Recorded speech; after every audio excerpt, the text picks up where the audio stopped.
So as I'm sure you're all aware, I have not been on YouTube for quite a while now, and I haven't reviewed any of the MCU films or TV shows on Disney Plus, and now I think it's time, seeing as I have returned doing reviews again, to come back to the MCU. And what better way to start off than with Season 7, the final season of Agents of S.H.I.E.L.D.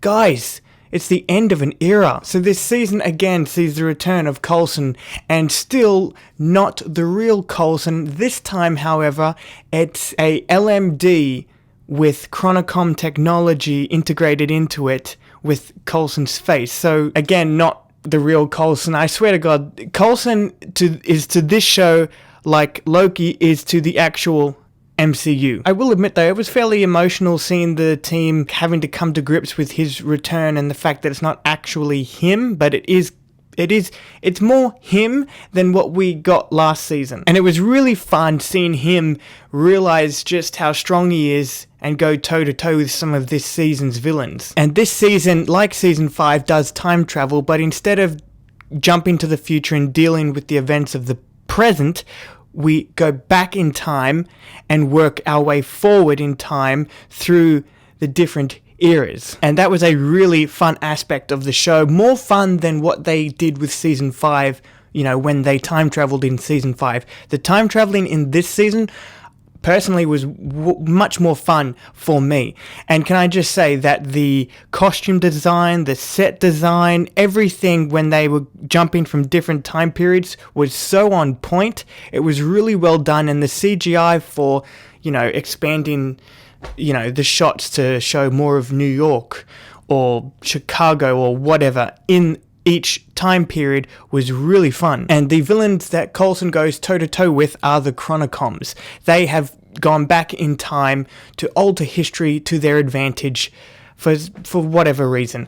But it's really fun, as I said, when Coulson goes toe-to-toe with these villains. These are the villains that he's going toe-to-toe with, and it was like my childhood again. It was like watching the T-800 Arnie go up against the T-1000. Very, very, very much like Terminator in all the best ways, at least for the few episodes of the season. And speaking of those first few episodes, there's a conflict of interest here that I thoroughly enjoyed, where the Chronocoms, they have a target that they have to kill, very much like Terminator. The conflict of interest is that some of the members of our team would also want this person dead, but other members of our team want him kept alive for what he will do for the future, or the future technically, but their past. If you've seen the show, you know what I mean. I don't want to go, like I do with most of my reviews, I don't want to go into too many spoilers, because there are certain things in this season that you will thoroughly enjoy if you haven't seen it yet. And seeing as we are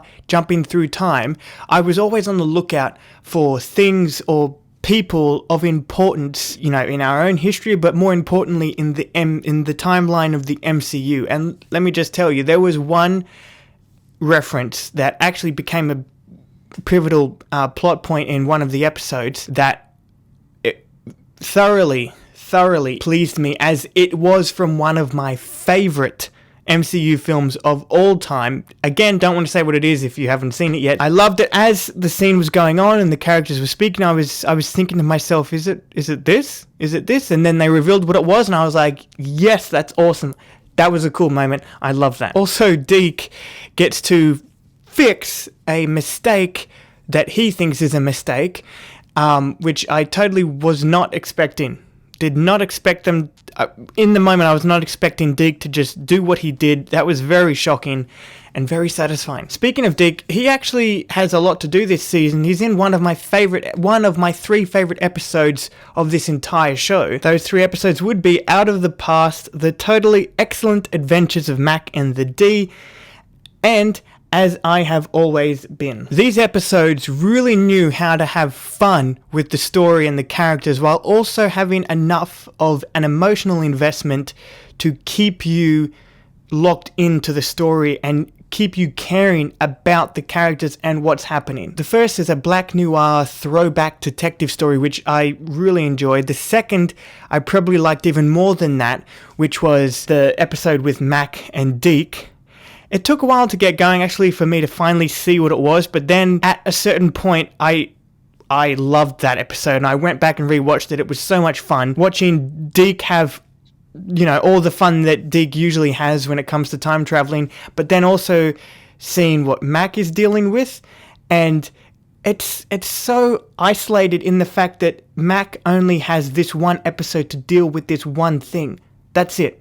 It happens, like, what happens to Mac happened at the end of the previous episode to this episode, right? And then he has this whole episode to deal with this trauma. And it's almost like a mini movie for Mac and Deke. And my third favorite episode is the one with Daisy and Coulson, where both of them are stuck in a time loop. And as you go along, when she meets up with Coulson eventually, he then tells her and us as the audience that she's actually been reliving this a few more times than she already knows, because he's been involved in it and she just didn't know. It was really fun, and yeah, just a good time. This season also has one of my favourite lines in the entire show. "If you excuse me, I must go fix my face." Also, what the hell happened to May this season? She wakes up not feeling a thing, and then all of a sudden starts feeling all these emotions out of nowhere. Oh, you think I'm saying this is a bad thing? I'm not. I freaking loved that about this season. Granted, you kinda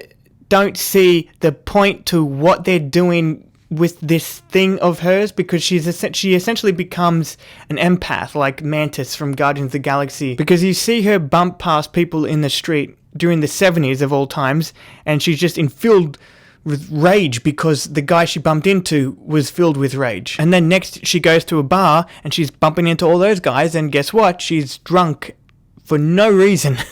And it's just funny because it's happening to May. If you've watched this show at all, you know that May is always in control of her emotions. She's always like very laser focused. So seeing something like that happen to May was really amusing. Now, when it comes to the villains for this season, they're kind of just bland. And I will say that it has been the same since season 4 onwards. I don't quite know what happened, and this isn't too much of a big nitpick for me. I mean, it can be seen as a flaw if you want to look at it, narratively and objectively.